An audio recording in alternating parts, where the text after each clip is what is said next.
James Hinchcliffe is a Canadian-born Indycar driver from North York, Ontario. He competed in Indycar from 2011 up until his retirement from racing in 2021, earning 6 wins across his career. Whenever I'm ready.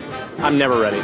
You guys should know that. I am in a constant state of unreadiness. Talkative and charismatic, the mayor of Hinchtown has always been a fan favorite amongst the paddock and the viewers. It was like someone would be walking back by that, like, yeah, man, I wish I could have got a Hinch t-shirt. And they were like, I hope you got that. Really? Story of my life.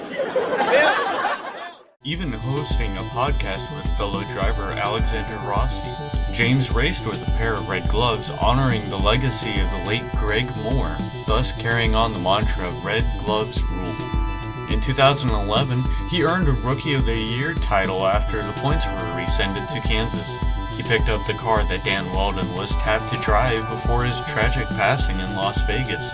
At Indy, he has had a history of good pace, qualifying second in 2012 and 2014, earning the Indy 500 Rookie of the Year honors in 2012, where he finished 6th. The success that some see at the Brickyard is that of a pendulum. When it swings back to collect, it hits hard. And when you go to Google James Hinchcliffe, there is one result that stands out in the search bar.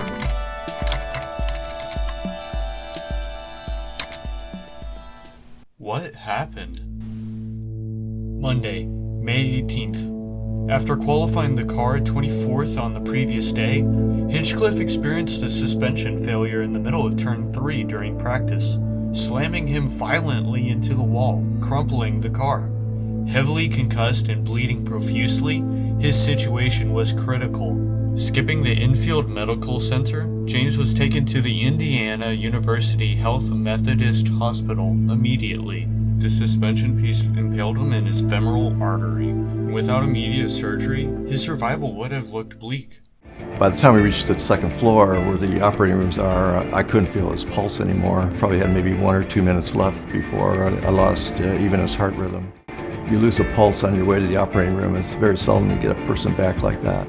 The suspension piece that impaled Hinchcliffe was likely that of the lower A-arm wishbone, piercing the bottom of his right thigh, up and out, exiting his left hip. When we finally got down to the arteries that were injured, once the vessel was identified and we're able to get just manual control, that I think was the moment when I thought, yeah, I think he'll make it. I think we could get him through this. Thankfully, he would pull through. But when he came back to in the hospital, the first thing that he asked the doctors was how soon he could get back to racing. The doctors weren't all too pleased hearing that after a 6-hour surgery. Athletes make the worst patients, right? Because you guys just push yourselves. Like, that's how you're wired, is to do more and push harder, push faster, whatever. And he goes, I cannot stress this enough. You need to do nothing. Your body just needs to heal. You need to rest and do nothing. And it's so counterintuitive, you know, for a competitive person. Like, you just want to do more. And so what I did was I made doing nothing a competition with myself. So like they gave me a pedometer and they're like, okay, you're allowed to walk 600 steps a day to start. That's it.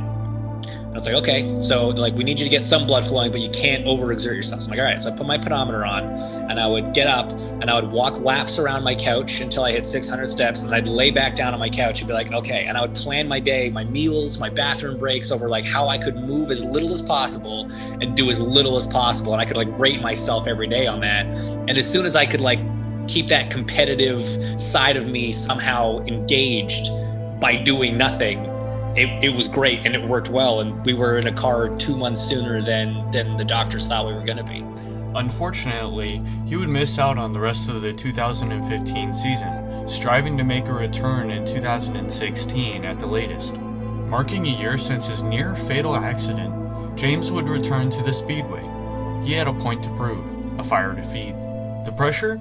It couldn't be any higher. He started slow, with an alternating pace. A 29th finish in practice 1, then 14th in the next session.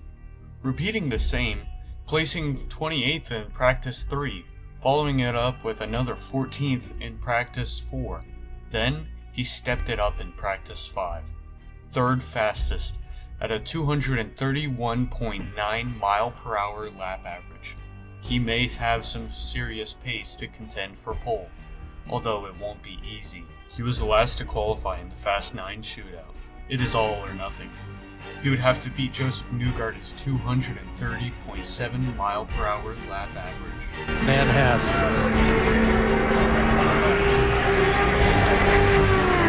It's going to be a critical lap.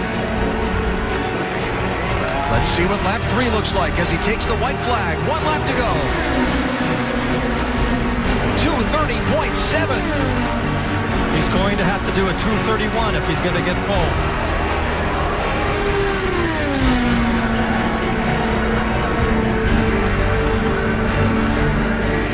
What does it mean to be on the pole in Indianapolis? Sam Schmidt's expressions tell you everything.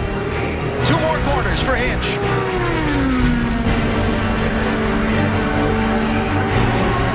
He's tracking first. No. Gonna be very close. Is it enough? Hinchcliffe or Newgarden for the 500 pole.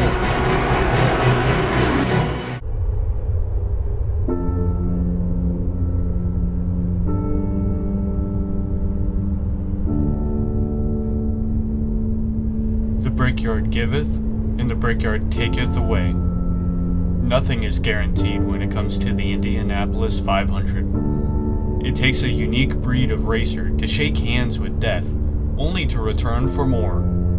Whether or not he got the pole, he would stand atop anything the world could throw at him. What happens next would cement his place in history. As he takes the white flag, 1 lap to go. 230.7.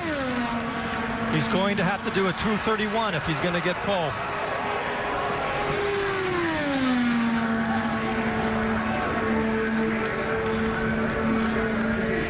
What does it mean to be on the pole in Indianapolis? Sam Schmidt's expressions tell you everything. 2 more corners for Hinch.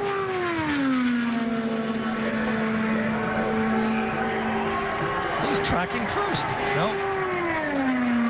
Gonna be very close. Is it enough?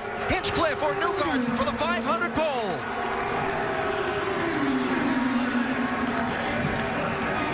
It's Hinchcliffe.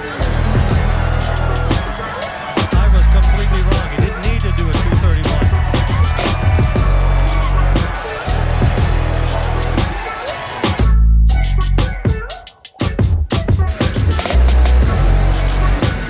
The mayor is on pole.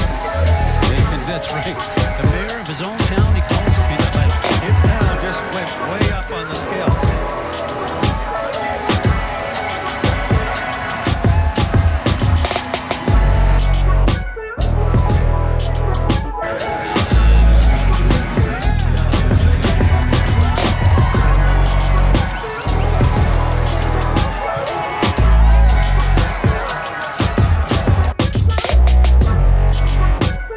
We talked a lot about a year ago what your condition was, sitting in a hospital bed, not being able to compete here. Now, you are the pole sitter for the Indy 500. A great event ever. But what does it mean to you now? You know, I came into this month really hoping that we'd have a new story to talk about after what happened last year, and I think we did it. So, I can't believe it. I'm kind of at a loss for words, which, as you know, is rare for me. But Air Electronics car was just an absolute smoke show out there. It was right on the edge. Alan McDonald, all the engineers, such a great job. Everybody at Schmidt Peterson Motorsport, you know, Sam Schmidt, Rick Peterson, you'll be in this car.